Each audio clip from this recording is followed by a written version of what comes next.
3 players who had given everything to wear the Samurai Japan uniform, players who had sacrificed sleep, family time, and their bodies, stood in that locker room and heard their names missing from the list.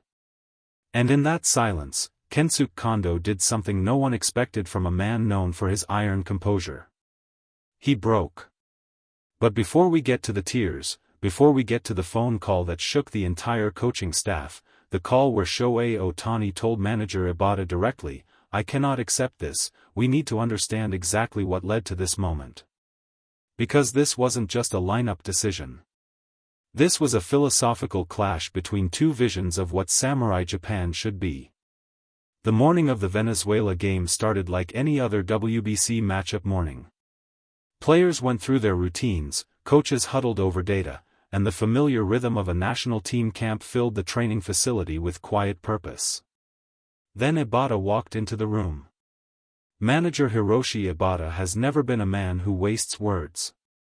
Those who have worked closely with him describe his communication style as direct to the point of being surgical. He doesn't soften decisions. He announces them, explains them briefly, and moves on. It's a style that works, until it doesn't. That morning, it didn't work. When Ibata read the official lineup for the Venezuela match, 3 names were missing. Not benched due to injury. Not rested for load management. Simply left out. The decision, sources close to the team have revealed, was based on a cold reading of the data, Venezuela's pitching tendencies, their defensive alignment, and a calculated assessment of which offensive profiles gave Japan the best statistical chance of scoring runs early. On paper, the logic was sound. In that locker room, it felt like a betrayal. Kensuke Kondo is not a player who shows weakness. Anyone who has followed his career from his early days at Nippon Ham through his evolution into one of Japan's most disciplined outfielders knows this. He is the player who stays after practice. He is the player who studies opposing pitchers until midnight. He is, in every sense of the word, a professional. Which is exactly why what happened next stunned everyone in that room. When Kondo heard his name absent from the lineup, absent for a game of this magnitude, against a Venezuela side that the entire baseball world was watching, something inside him cracked. Not dramatically. Not explosively. It started small. His jaw tightened. His eyes went glassy. And then, in a moment that teammates have since described in hushed, almost reverential tones, Kondo reached down and tore his uniform. Not in rage. Not in a tantrum.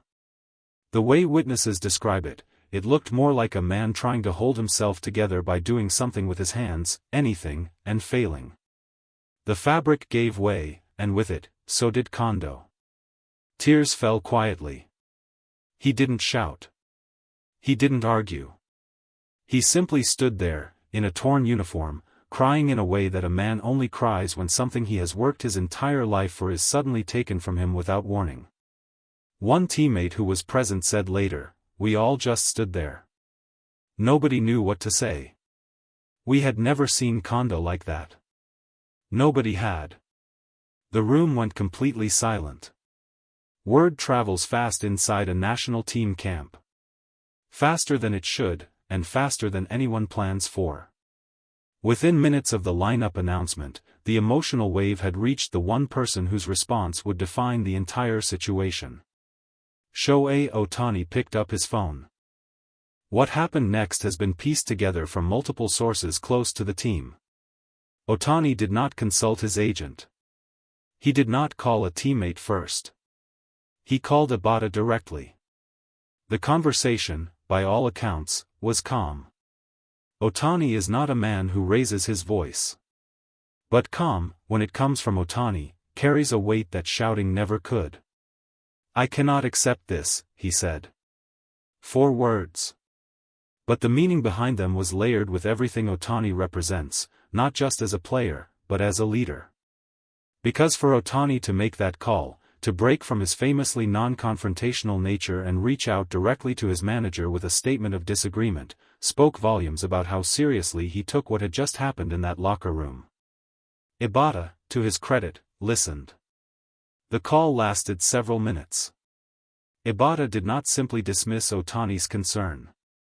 He engaged with it. He explained his reasoning, the data, the matchup calculations, the strategic vision for how Japan needed to approach Venezuela's bullpen in the late innings. Ohtani heard all of it. And then he said something that stopped Ibata mid-thought. Something that those who have been told about this conversation say reframed the entire discussion instantly. Kondo doesn't need to be in the lineup to contribute. But he needs to know why he isn't. And he needs to hear it from you. This is the part of the story that rarely gets told. Because the narrative that spreads fastest is always the conflict, the tears, the uniform, the phone call. What gets lost is what happens after. Ibata went to find Kondo. He didn't send a coach. He didn't relay a message through a team captain. He walked across the facility himself, found Kondo in a quiet corner of the locker room, and sat down with him one-on-one. What was said between them remains private. Both men have kept that conversation locked away, and those around them have respected that silence. But what is known is that Kondo emerged from that conversation with his composure restored. Not happy, nobody pretends he was happy. But settled. Understood. Heard. A teammate who saw Kondo afterward said, "He came back out looking like Kondo again. That's the only way I can describe it. He looked like himself." Ibata, for his part, did not change the lineup. The decision stood.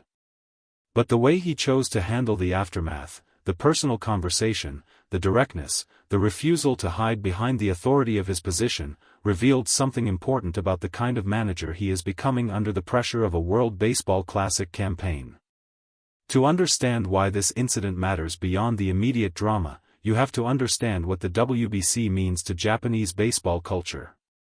This is not simply a tournament. For the players, for the fans, for the nation, wearing the Samurai Japan uniform is a culmination. It represents the highest honor Japanese baseball can bestow. For a player like Kondo, who has dedicated years to the kind of disciplined, selfless game that earns a WBC invitation, being left out of a lineup against Venezuela isn't just a tactical decision. It touches something much deeper. It touches identity. And this is where Ohtani's intervention becomes significant, not because he was wrong or right about the tactical call, but because of what his intervention demonstrated about the culture he is building around this team. Ohtani does not play politics. He does not scheme.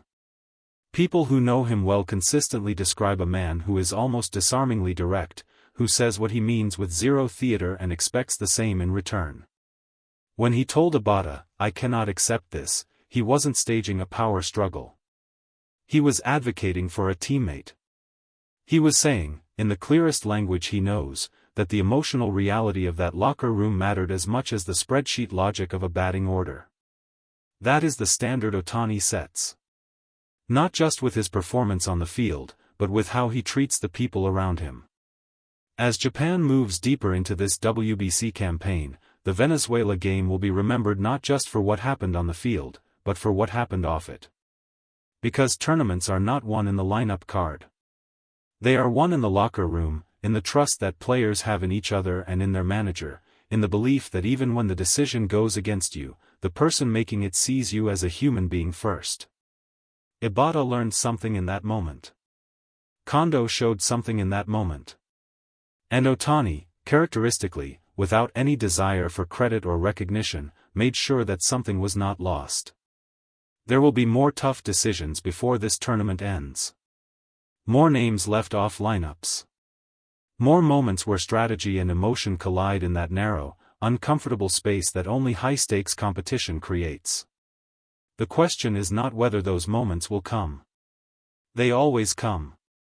The question is what kind of team Samurai Japan will be when they do. If that locker room conversation between Ibata and Kondo is any indication, if Ohtani's forward phone call is any guide, then the answer might be exactly the kind of team that wins when it matters most. Not because of their talent. Every team at a WBC has talent. But because of how they treat each other when the lineup doesn't go their way. The real test of Samurai Japan isn't Venezuela. It's everything that happens in the silence between the announcement and the first pitch.